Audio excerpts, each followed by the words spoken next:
శ్రీ అపీతుకుచాంబా సమేత అరుణాచలేశ్వరాయ నమః. ఓం నమో భగవతే శ్రీరమణాయ. ఓం సుందరేశాయ నమః. అరుణాచలమనుచు స్మరించు వారల అహము నిర్మూలింపుము అరుణాచల. శ్రీ శివనిధి శివాలయాలు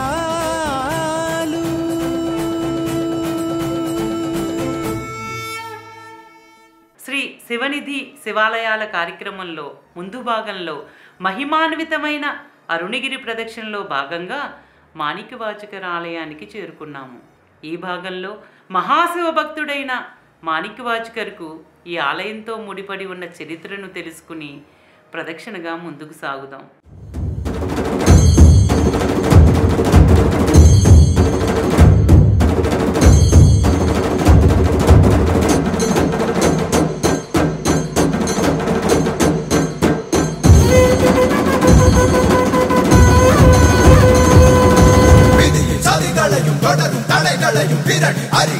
సదాశివా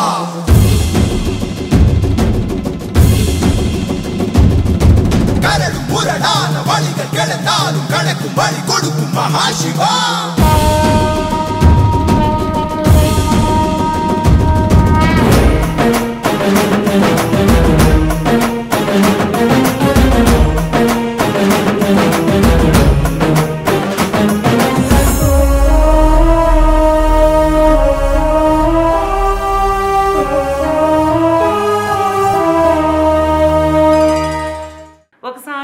భగవాన్ శిష్యురాలైన సూర్యనాగమ్మ గారు అడియన్నామలైలో మహాశివ భక్తుడైన మాణిక్యవాచకర్ల మఠం ఏర్పడడానికి గల కారణం వారి జన్మ వృత్తాంతాన్ని వినాలని ఉబలాటం కలిగి భగవాన్ వద్దకు వెళ్ళి, భగవాన్, మాణిక్యవాచకులు తిరువాచకం పాడుతుంటే నటరాజస్వామి స్వయంగా రాశారంటారు, నిజమేనా? అసలు వారి జన్మస్థలం ఎక్కడ ఉంది అని అడిగారు. దానికి భగవాన్ అదంతా నిజమేనని చెప్పి, ఈ కథంతా ఆలాస్య మహాత్మ్యంలో ఉంటుందే అని నాగమ్మ గారితో అన్నారు. ఆలాస్య మహాత్మ్యం తెలుగు పుస్తకం ఇక్కడ లేదు కదా భగవాన్ అని నాగమ్మ గారు భగవాన్తో అన్నారు.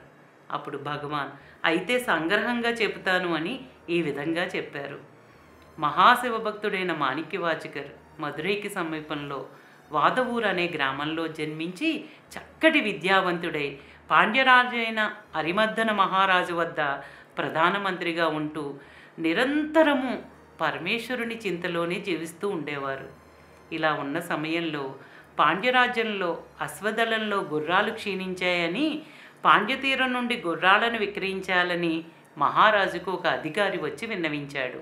గుర్రాలను కొనుగోలు చేయడానికి సరైన అర్హత కలిగిన వారు మాణిక్యవాచకర్ అని మహారాజు ఆయనకు కావలసినంత ధనం, పరివారాన్ని ఇచ్చి మేలైన గుర్రాలను తీసుకురావాల్సిందిగా కోరారు.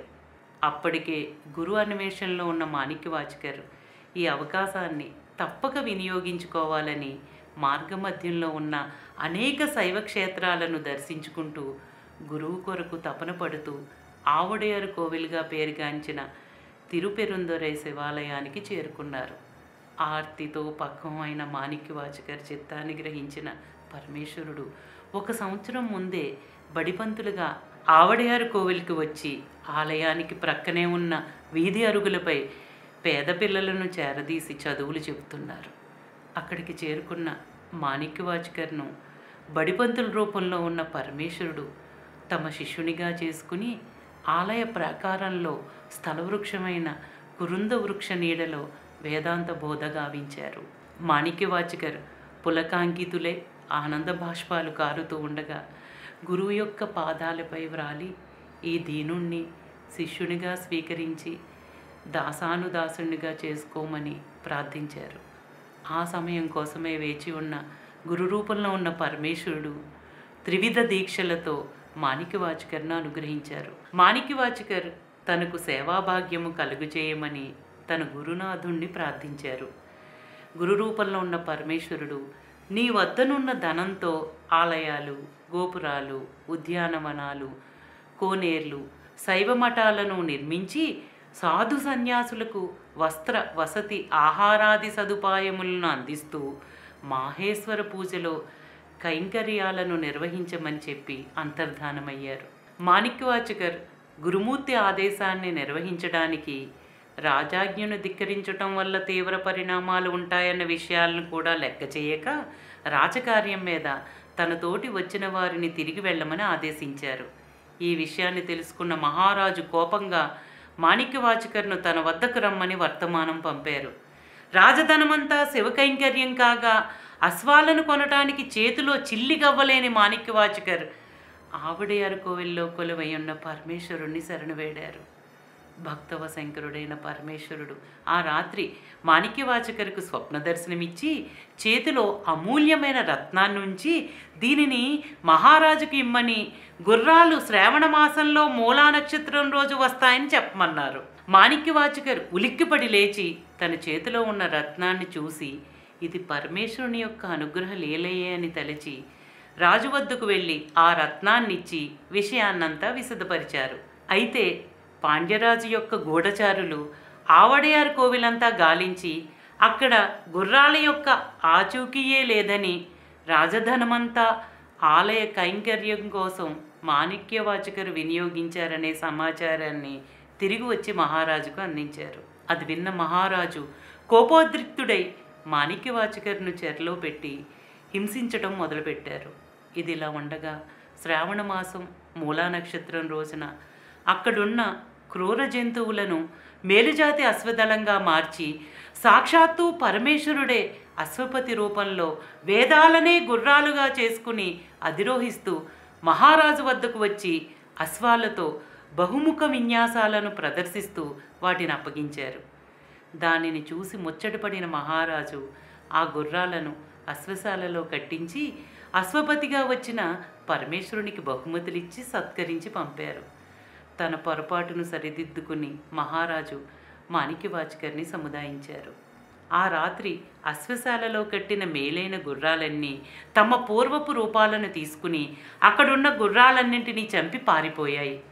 మహారాజు కోపావేశం కట్టలు తెగి మాణిక్యవాచకర్ని మోసగాడేగాక మాయగాడిగా ముద్రవేసి కఠిన కారాగార శిక్షలకు గురిచేశారు.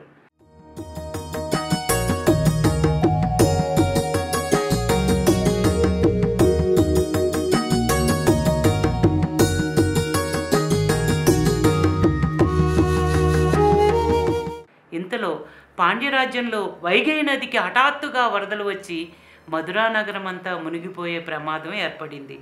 దానిని చూసిన మహారాజు భయంతో నగరవాసులందరూ ఇంటికి ఒక్కొక్కరు వంతును వచ్చి వరదకు కట్ట నిర్మించాలని లేకుంటే శిక్షార్హులని ప్రకటించారు. ఆ ఊరిలోనే పిట్టువాని అమ్మయార్ అనే అవ్వ ఆవిరి కుడుములు అమ్ముకుంటూ ఒంటరిగా జీవనం సాగిస్తుంది. తాను వృద్ధురాలు అవ్వటం వల్ల బరువులు మొయ్యలేదు. ఒంటరిది అవ్వటం వల్ల తన వంతు పంపటానికి ఎవరూ లేరు.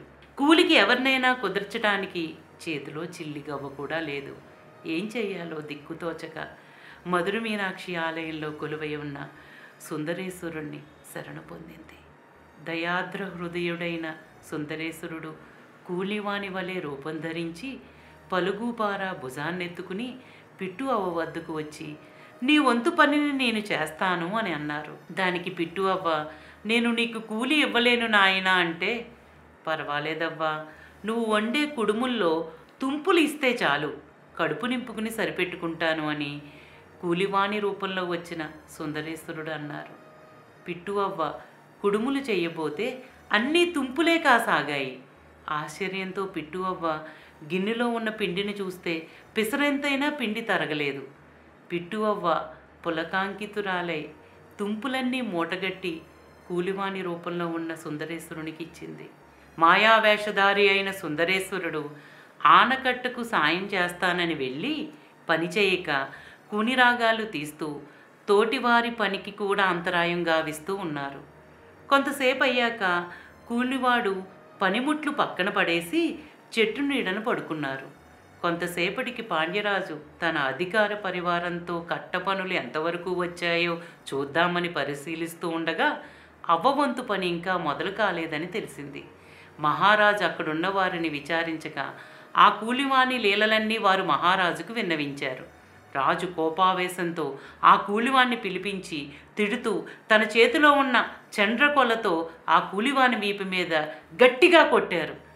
ఆ కూలివాని వీపు మీద దెబ్బ పడిన వెంటనే మహారాజుపైనే కాకుండా ఆ రాజ్యంలో ఉన్న చరాచరాలన్నింటిపైన కొట్టిన ఎర్రటి గుర్తు 10 రెట్లు ఎక్కువగా పడింది. అది చూసిన మహారాజు అడిలిపోయి కనువిప్పు కలిగి వచ్చిన ఆ కూలివారు సాక్షాత్తు పరమేశ్వరుడే అని నిర్ధారించుకుని భయంతో బిగుసుకుపోయాడు.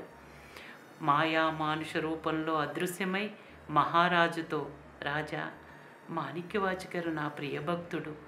నిర్దోషి అయిన అతని భక్తి వైభవాన్ని లోకానికి చూపించడానికే ఈ లీల. అతనిని శరణు పొందు అని అశరీరవాణి వినిపించింది. మహారాజు వేగంగా మాణిక్యవాచకర్ని చెర నుండి విడిపించి ఆయన పాదాలపై పడి శరణు పొందారు.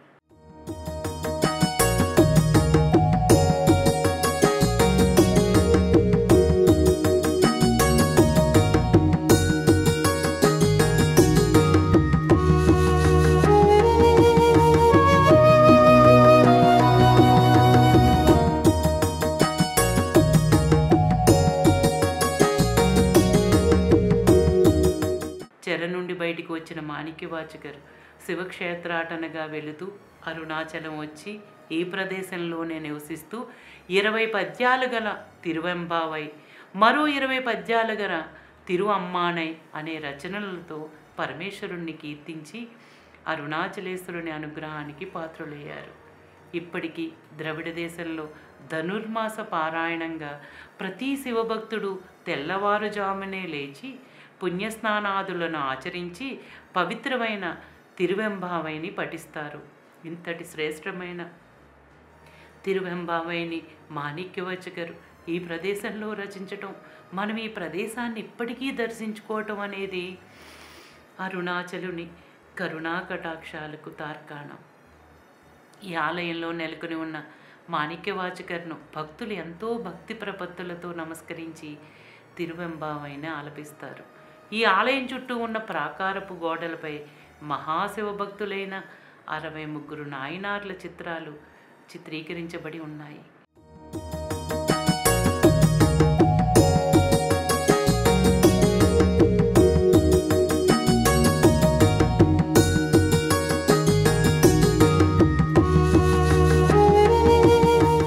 మహాశివభక్తుడైన మాణిక్యవాచకర్ ఇక్కడ తిరువెంబావై, తిరువెమ్మానై రచించారు.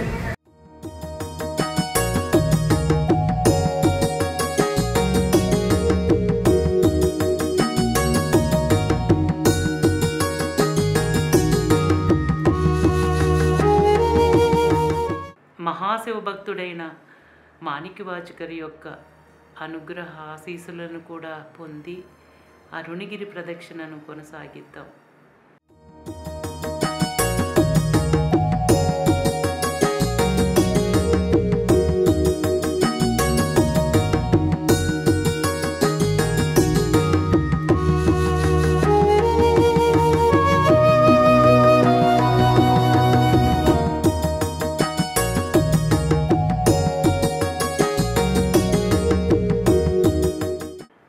ఓం నమో భగవతే శ్రీరమణాయ.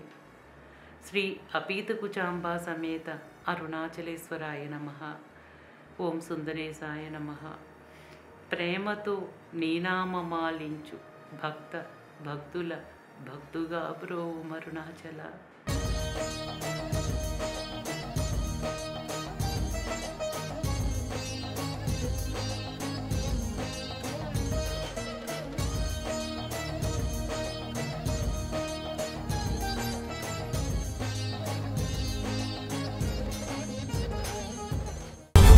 శ్రీ